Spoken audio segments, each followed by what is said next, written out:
Hi. Hi. Hi. Hi.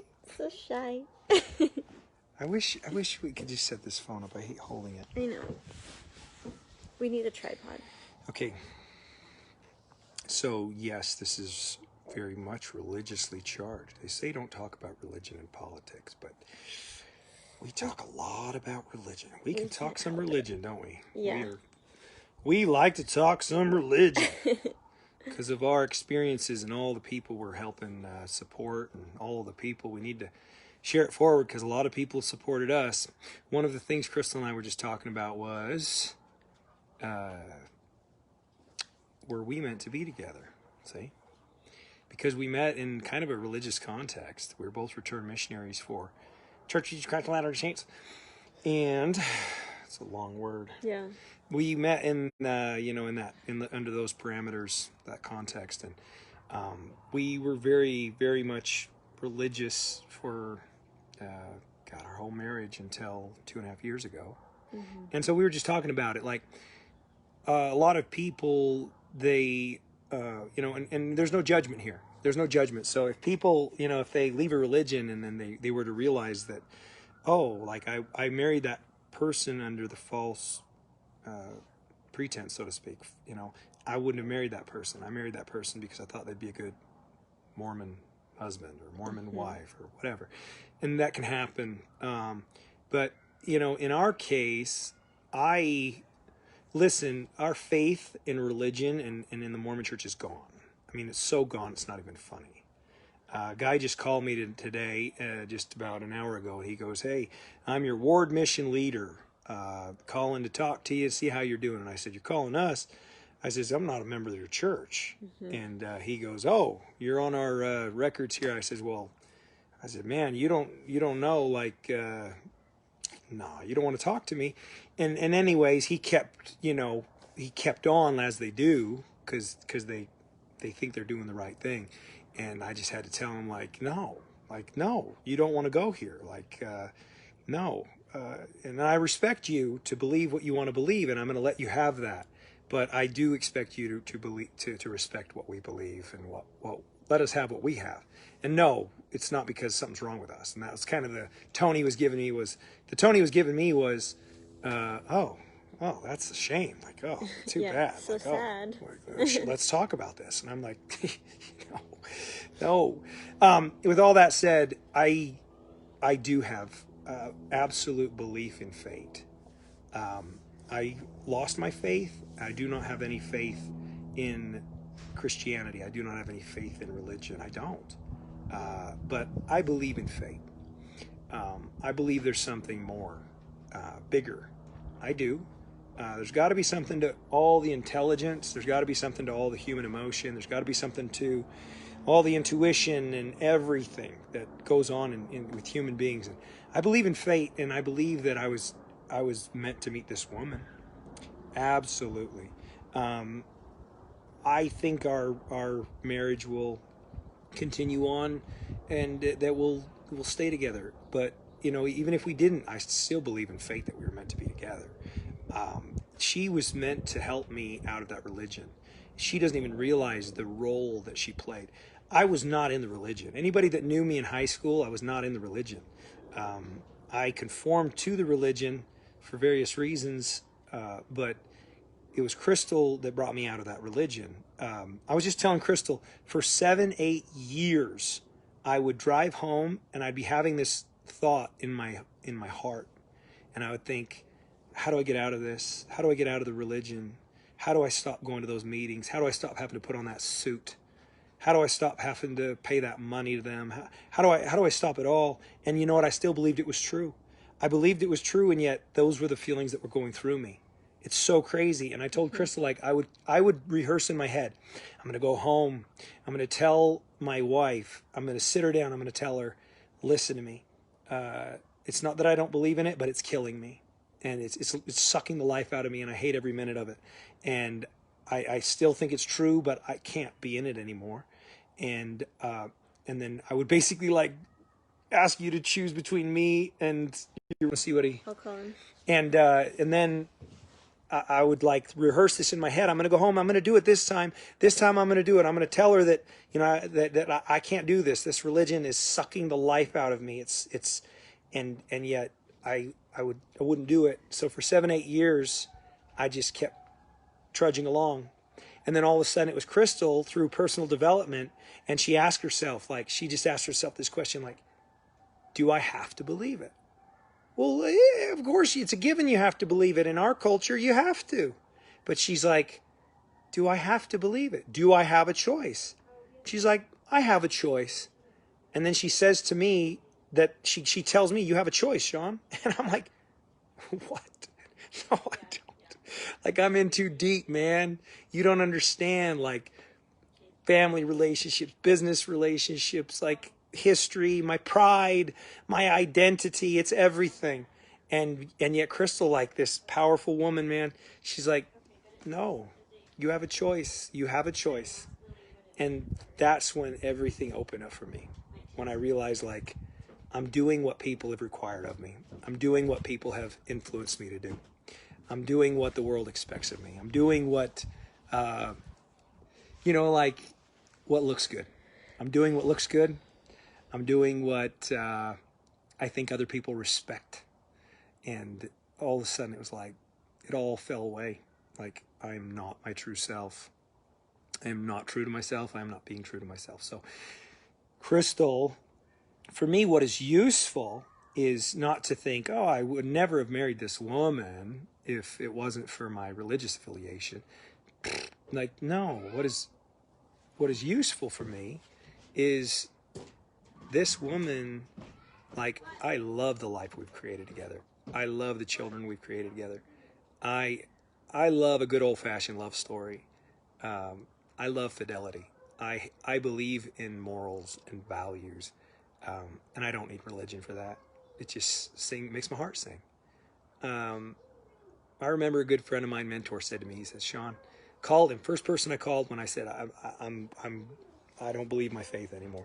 Called him up. I said, hey, you think it's okay if I don't believe in my faith anymore? He goes, you don't have to believe. You don't have to go through other people to get to God. And I said, it's like a relief. Thank you. And then he goes, you don't have to go to no church to worship your God, or if you believe there's a God, you don't have to go to no building for that. And then it was just my heart sang. It's like watching an old-fashioned country movie where the fidelity is so strong, the commitment, the values are so strong. And I watched that and I'm like, that's how I want to be. That's what I would be. I wish I lived in that day and age. I wish I could demonstrate that. That's what I am. It's the same thing. And I just want to be what I am, people don't get to be what they are. They don't, because we're so damn busy being what everybody else expects of us and what we think looks good and what we think people want. That is all the bullshit of life. That's bullshit of life. So, I don't have to have faith in order to believe in fate. Make sure you understand that just because someone is not religious, that doesn't mean shit. That doesn't mean they're not spiritual. And what is spiritual anyway? What is spiritual? What have you decided is spiritual? Because someone can talk in a whispery tone, because someone claims that they have the power of intuition, or they have some Holy Spirit sitting over here on their shoulder, guiding them. You guys, come on. Anyway, all I'm trying to say is fate is real, and I was meant to meet Crystal. That's what I find useful. Can I prove it? No. Is it true? I don't know. But that's what I find useful, and it serves me. So ask yourself more so moving forward, is it useful? That's one of the most powerful things I've learned through this entire process. Is it useful? If it's not useful, throw it out. And don't do things just because other people say. Don't do things just because other people require it of you. Don't do things just because it looks right. Don't do it. And don't push back just for the sake of pushing back. That's a whole nother thing. Like, just because I'm a post-Mormon, I don't party. I don't. Now, you go party, have your fun, but I don't party hard. Anybody that knows me, I'm boring as hell. I don't party hard. It's not my thing. I don't even hardly drink anymore. I stopped drinking beer because it was making me sick. I like the thought of beer, and I love the taste of beer. And I like drinking beer with guys, but beer's not serving me. Beer's making me feel like crap all the time. So I ain't going to do it just because I'm post-Mormon and just because it's a cool thing to do and because all the guys do it. No, I'll do it if it serves me. Yeah, I'm not finding it useful. So what is useful? God, that's the most powerful thing. And I think it was John DeLynn that stuck that in my head. You know, one of my favorite mentors. I've got mentors in business. I've got mentors in life. I've got mentors in faith, transition, fate, as you call it. And, you know, you've got to find your mentors. But what is useful? And if it's not useful, then don't do it. And if it is useful, it don't matter if it's true. It don't matter if how anybody else thinks about it. If it's useful for you, then you rock that out. And for me, it's useful. Crystal is my everything. I mean, I just worship the ground that woman walks on. And religion or no religion, am I going to be with this woman forever? God, I hope so. She's part of me. We're one thing. We've never been more one, ever. And we've grown together, helped each other so much. Nothing else really matters. No marriage certificate, no piece of paper, not having the same last name, no fictitious sealing power. It doesn't mean a damn thing. What matters is what's useful and what you feel. So I hope that's helpful for you guys. We just want to keep on sharing parts of our journey as we keep on this transition, and as we keep moving forward. I hope you guys feel secure in yourself. For those of you that you're struggling, please give yourself some grace. Don't go crazy. You don't need to go crazy. You don't need to go crazy. You know those Mormon kids that, like my daughter has friends, they're all Mormon boys, and they swear more than they need to. And they're crude more than they should. They're crude more frequent and more excessive than is necessary. They're doing this, why it's obvious, because the suppression was so significant, the oppression, and they're acting out. They don't know that, but they are. And it's obvious to anyone on the outside looking. It's so obvious. Don't do that. Find who you are. Know who you are. Don't go overboard with things just because. I'm just telling you to be aware of it. It's really important to be aware of, because not that you'd have regrets, not that you would sin, but is it you? Is it you? I had a one-night stand when I was 20. I think I was 22 years old. Now, guys, take religion out of it. That's not me. I mean, yeah, I felt horrible and I felt the guilt and the weight of shame, but guys, that's not me. Take the religion out of it. I wasn't religious in my teens. Everybody knows that knows me. But that's not me. I don't do that. I don't get intimate with people I don't know. And I don't get intimate with people who I don't have a real connection with. That's not who I am. That's not what I am. What the hell was I doing? Well, take the religion out of it. Yeah, the sin and all that's gone. So I don't regret it as much in terms of shame and guilt and all. But I still regret it. Why? Because that's not what I am. That's not me being true to Sean Escobar. Screw the church. Screw the doctrine.